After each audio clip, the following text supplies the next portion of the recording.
Hai, selamat datang di channelku, aku Vidya. Video hari ini mengenai kasus yang lagi rame akhir-akhir ini, mengenai seorang dokter asal India yang dia diperkosa di tempat dia belajar juga bekerja. Kemudian kasus ini baru terjadi pada 9 Agustus kemarin, semua beritanya masih simpang siur, masih belum benar-benar pasti apakah pelakunya memang orang tersebut atau ada orang lain, kemudian apakah motifnya memang hal-hal berbau seksual atau ada hal-hal lainnya. Tapi di sini aku berusaha untuk merangkum semua informasi yang bisa aku dapatkan. Dan sebelum kita masuk ke pembahasan mengenai kasus ini, aku bakalan sedikit ngomongin tentang siapa sih Dokter Momita yang adalah korban dalam kasus ini.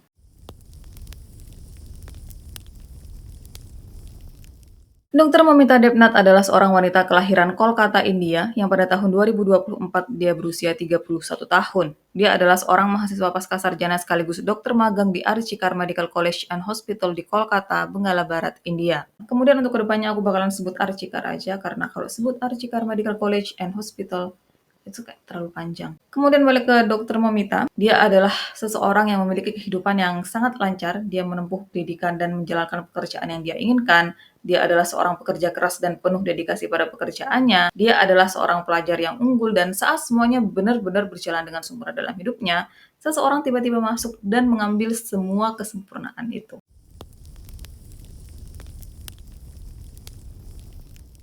Jumat 9 Agustus 2024 pagi, Dr. Momita ditemukan dalam keadaan gak bernyawa di salah satu ruang seminar yang ada di Archikar. Waktu ditemukan, dia udah tergeletak di lantai beralaskan matras berdarah, kemudian tubuhnya setengah telanjang dan di tubuhnya penuh luka. Penyelidikan langsung dilakukan, tubuh korban dibawa untuk dilakukan otopsi dan hasilnya, tubuh korban penuh luka termasuk memar parah di bibir, jari, dan perut. Pecahan kaca matanya ditemukan tersangkut di matanya. Mulut dan hidungnya ditekan dan ditutup paksa. Kepalanya dibenturkan dengan keras sampai hancur. Tulang rawan tiroidnya hancur akibat dicekik. Korban mengalami serangan seksual yang parah dan menyimpang. Area genitalnya mengalami siksaan, mengalami pendarahan di mulut, kedua mata dan area pribadinya, jari dan tulang selangka patah, panggul patah, ditemukan cairan laki-laki di area pribadinya, dan korban memiliki banyak luka pertahanan yang menunjukkan kalau dia benar-benar berjuang untuk hidupnya selama penyerangan berlangsung. Kemudian untuk penyebab kematian, dinyatakan bahwa korban meninggal karena dicekik.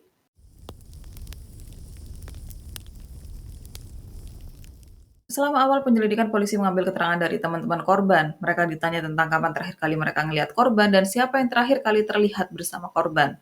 Disitulah polisi kemudian mendapatkan informasi kalau pada 9 Agustus sekitar jam 2 dini hari, korban baru aja menyelesaikan shift panjangnya dan dia kemudian makan bersama beberapa temannya di salah satu ruang seminar Archikar. Kemudian setelah mereka selesai makan, korban memutuskan untuk tetap berada di ruangan tersebut karena dia mau istirahat sekalian mau belajar untuk persiapan ujian semester. Sementara teman-temannya meninggalkan ruang tersebut di jam 3 pagi. Dan teman-teman korban kemudian menyatakan saat mereka meninggalkan korban di jam 3 pagi, korban dalam keadaan tertidur. Setelahnya polisi memeriksa CCTV yang ternyata di ruangan tempat korban diserang sampai akhirnya meninggal, nggak ada satupun CCTV di sana.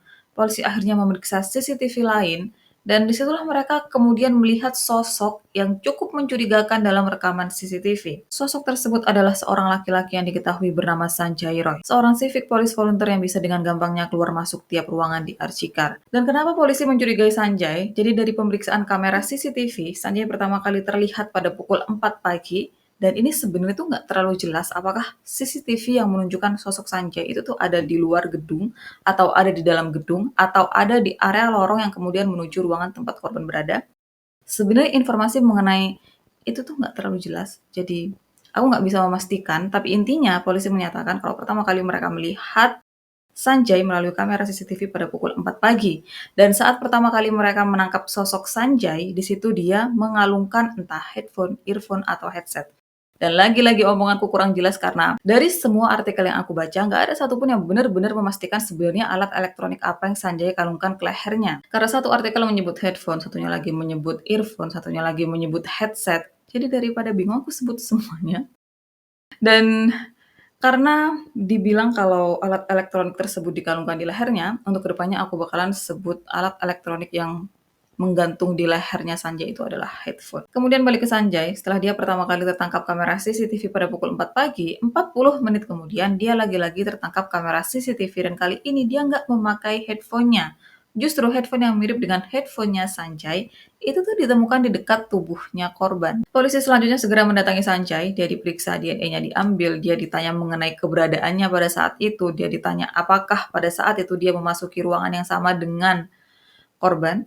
Dan hasil dari pemeriksaan polisi saat itu yang pertama, headphone yang ditemukan di dekat tubuh korban langsung connect ke HP-nya Sanjay. Kemudian yang kedua, di bawah kukunya korban ditemukan darah juga DNA-nya Sanjay. Kemudian yang ketiga, di tubuhnya Sanjay ditemukan bekas cakaran baru yang kemungkinan besar itu adalah bekas cakaran dari korban selama melakukan perlawanan waktu dirinya diserang oleh Sanjay. Nggak lama setelahnya polisi menyatakan kalau Sanjay mengakui kalau dia adalah pelakunya dan motif dari apa yang Sanjay lakukan korban adalah nafsu.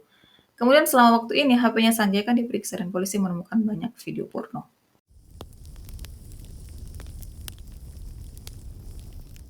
Sedikit ngomongin tentang Sanjay, diketahui dia pernah menikah sebanyak 4 kali. Salah satu istrinya meninggal karena kanker, sementara 3 lainnya memutuskan untuk bercerai dengan Sanjay. Alasannya, karena Sanjay sering melakukan kekerasan ke mereka, entah dalam bentuk fisik, verbal, ataupun seksual. Dan Sanjay sering melakukan perselingkuhan. Kemudian kekerasan atau tindakan kurang enak yang Sanjay tunjukkan ke istri ataupun keluarganya, itu tuh juga dia tunjukin ke tetangga-tetangga dan orang-orang sekitarnya. Jadi Sanjay pernah dilaporkan oleh seorang wanita yang dia bilang kalau Sanjay meneror dirinya selama 3 bulan. Dan waktu wanita ini melaporkan tindakan tersebut ke polisi, entah kenapa nggak ada tindakan lanjutan dari polisi, Sanjay ini kayak dibiarin begitu aja. Kemudian selanjutnya Sanjay diketahui sering melakukan penipuan ke orang-orang miskin. Jadi sama orang-orang miskin yang Sanjay targetkan, dia bilang kalau seandainya orang-orang tersebut kasih dirinya uang, dirinya bakalan kasih kerjaan di kota ke orang-orang tersebut. Dan waktu orang-orang tersebut udah kasih Sanjay uang, justru Sanjay menghilang begitu aja. Dan karena semua tindakan yang bahkan dia juga melecehkan tetangganya, Sanjay sering berpindah-pindah tempat tinggal karena tetangganya yang kayak bener-bener udah nggak mau dia ada di antara atau ada di lingkungan mereka. Kemudian sebelum kasusnya Dokter Momita, diketahui kalau Sanjay pernah masuk ke sebuah ruang seminar yang entah ini ruang seminar rumah sakit juga atau bukan, intinya dia pernah masuk ke sebuah ruangan di jam 4 pagi dalam keadaan mabuk dan di dalam ruangan itu ada seorang wanita yang lagi tidur. Dan nggak diketahui juga gimana. Gimana kelanjutan dari kasus itu, gimana akhir dari wanita itu, gimana keadaan wanita itu, apa yang terjadi di dalam ruangan itu nggak diketahui. Jadi kalau kasus masih baru tuh gini, informasinya tuh rada-rada nggak jelas, rada-rada kurang memuaskan karena nggak ketahuan akhirnya tuh kayak gimana, karena kan informasi belum kekumpul semua. Kemudian untuk pekerjaan, sebelumnya Sanjay adalah seorang petinju terlatih. Sampai akhirnya pada tahun 2019 dia bergabung dengan Civic Police Volunteer berkat bantuan kenalannya yang adalah pejabat tinggi kepolisian Kolkata. Kemudian saat Sanjay ditangkap, ibunya menyatakan kalau putranya dijebak.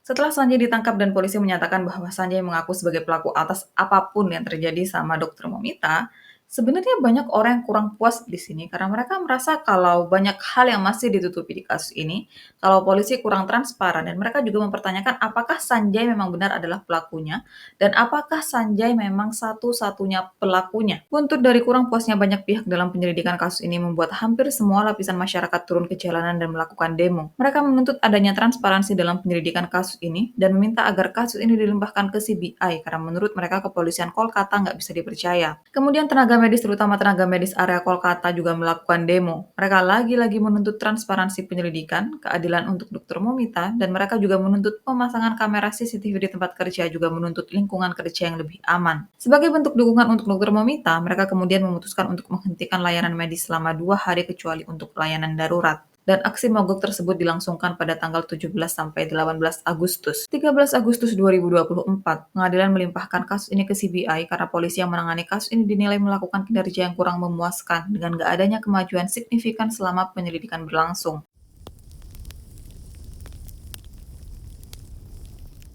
Kemudian sekarang untuk teorinya atau mungkin kebenaran yang tertunda, karena kan kayak yang aku bilang sebelumnya kalau kasus ini baru banget terjadi pada 9 Agustus, kemudian kasus yang awalnya dipegang sama polisi pada 13 Agustus dilimpahkan ke CBI. Jadi semua informasi tuh kayak masih belum benar-benar jelas, penyelidikan juga masih berlangsung dan karena itu banyak teori-teori yang berseliweran di mana-mana. Dan teori-teori itu tuh nggak pernah lepas dari pertanyaan tentang apakah Sanjay satu-satunya pelakunya? Apakah Sanjay benar-benar pelakunya? Apakah benar motif dari kasus ini karena nafsu? Atau karena dokter Momita, dia mengetahui tindakan kurang pantas yang dilakukan sama beberapa oknum rumah sakit yang itu kemudian menyeret nama-nama besar.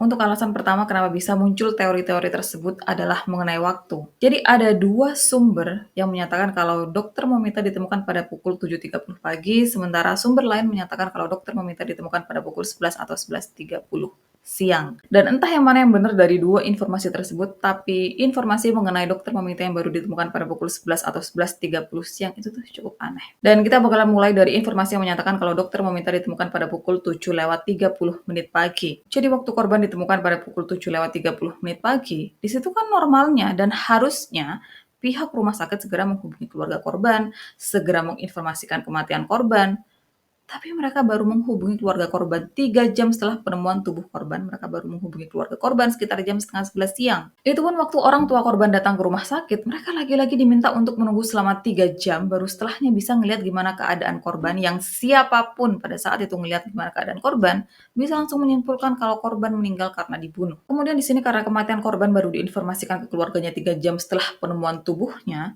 dan keluarga korban juga diminta untuk menunggu 3 jam lagi baru setelahnya bisa ngelihat gimana keadaan korban, banyak orang yang kemudian curiga kalau sebenarnya pihak rumah sakit mengulur waktu selama 6 jam untuk membersihkan apapun di tubuh korban yang nantinya bisa mengarah ke si pelaku. Sementara untuk sumber yang menyatakan kalau korban ditemukan pada pukul 11 atau 11:30 siang, di situ sumber ini juga menyebut kalau sebelum korban ditemukan, dia nih sempat dicari sama teman-temannya dan menurutku tuh ini aneh. Karena dibilang dicari kemana-mana sama temennya, itu kan kayak seolah-olah temennya tuh nyari dia cukup lama, udah dicari kemana-mana tapi nggak ketahuan, padahal korban masih ada di ruang seminar di mana dia terakhir kali terlihat oleh teman-temannya pada pukul 3 pagi. Jadi kenapa teman-temannya itu cari korban kemana-mana, padahal korbannya masih ada di situ dari semalam, dari jam 3 pagi. Dan yang aku pikirkan adalah, kalau misalkan kita cari seseorang, kita kan bakalan tanya tuh, "Eh, kamu lihat si ini nggak?" Atau, "Eh, semalam kamu sama si ini kan? Kira-kira sekarang dia ada di mana ya?" Terus kalau dibilang, "Oh, semalam dia tuh ketiduran di ruangan ini," mungkin dia masih ada di sana, coba aja cek di sana.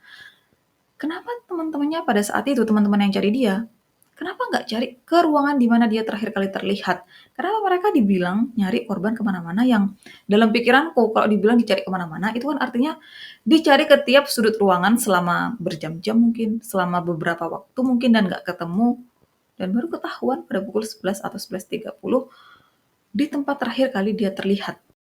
Dan aku nggak tahu ya siapa yang menemukan tubuh korban pada pukul 11 atau 11.30, karena kalau yang menemukan tubuh korban di jam 7:30 itu tuh yang menemukan adalah orang-orang yang mau menggunakan ruang seminar, dan entah yang menemukan tubuh korban pada pukul 11 atau 11.30 itu adalah teman-teman yang cari dia atau bukan, tapi kalau seandainya bukan, itu tuh benar-benar aneh karena gimana bisa kamu cari seseorang yang seseorang itu tuh masih ada di tempat terakhir kali dia berada. Atau mungkin nggak sih kalau korban memang sebenarnya ditemukan pada pukul 7:30 pagi, tapi sama seperti pihak rumah sakit yang baru menginformasikan kematian korban ke keluarganya 3 jam setelahnya atau pada pukul setengah 11, mungkin nggak sih kalau sebenarnya pihak rumah sakit juga menutupi kematian korban dari rekan-rekannya dan baru menginformasikan mengenai kematian korban pada pukul 11 atau 11.30 ke teman-temannya korban.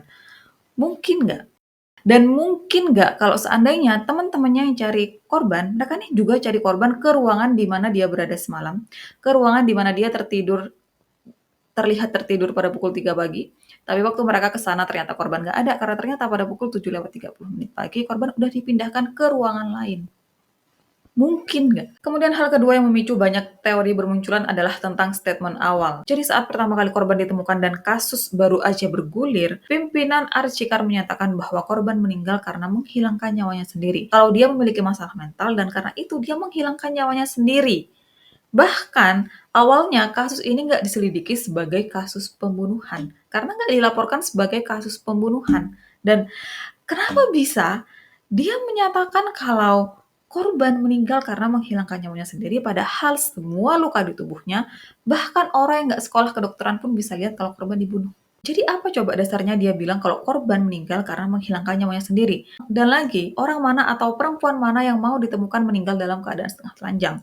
Segila-gilanya orang atau sesetres-stresnya orang, apalagi perempuan, yang kemudian mencoba untuk menghilangkan nyawanya sendiri, nggak ada yang mau ditemukan dalam keadaan setengah telanjang, nggak ada yang mau ditemukan dalam keadaan sememalukan itu. Yang karena omongan si pimpinan Archikar itu, banyak orang yang kemudian berpikir, Kalau sebenarnya pihak rumah sakit, pihak Archikar berusaha untuk melindungi pelaku sebenarnya. Makanya mereka menyatakan kalau korban meninggal karena bunuh diri. Kemudian hal ketiga yang cukup bikin orang berteori macam-macam mengenai kasus ini adalah tentang renovasi. Jadi 3 hari setelah penemuan tubuh korban, pihak rumah sakit melakukan renovasi di ruangan yang dekat dengan TKP. Dan sebenarnya ada dua sumber. Lagi-lagi nggak jelas. Jadi sebenarnya ada dua sumber mengenai lokasi renovasi. Satu sumber menyatakan kalau renovasi dilakukan pada ruangan berjarak 20 meter dari TKP, sementara informasi lain menyatakan kalau ruangan yang direnovasi benar-benar bersebelahan dengan TKP. Entah yang mana yang benar, tapi orang-orang kayak bertanya-tanya, apakah sepenting dan seperlu dan seharus itu melakukan renovasi 3 hari setelah penemuan tubuh korban di sana? Yang karena renovasi tersebut, jadi banyak orang yang kemudian berteori kalau sebenarnya renovasi tersebut dilakukan untuk menghilangkan bukti.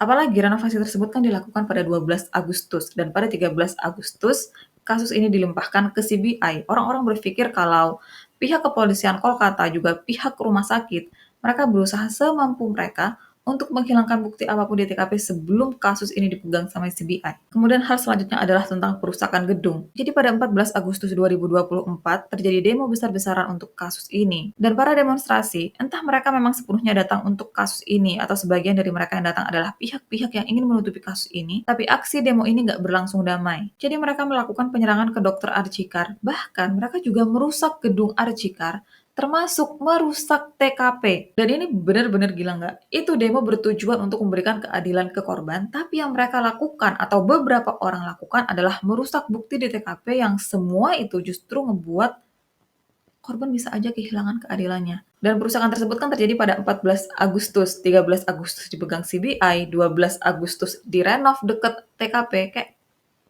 benar-benar berusaha biar CBI nggak tahu apapun.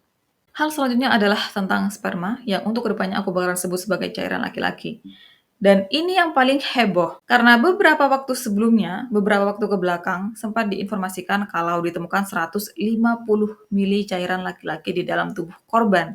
Yang faktanya, itu salah. Jadi berdasarkan laporan postmortem, memang di sana menyebut angka 150, tapi bukan 150 mili. Mereka menyebut 150 gram. Itu pun 150 gram bukan cairan laki-laki, tapi 150 gram adalah berat kelamin bagian dalam korban, terutama bagian uterusnya. Dan entah siapa yang menginformasikan mengenai 150 mili cairan laki-laki di tubuh korban, tapi intinya, laporan postmortem menyebut nggak ada cairan laki-laki sebanyak itu di tubuh korban.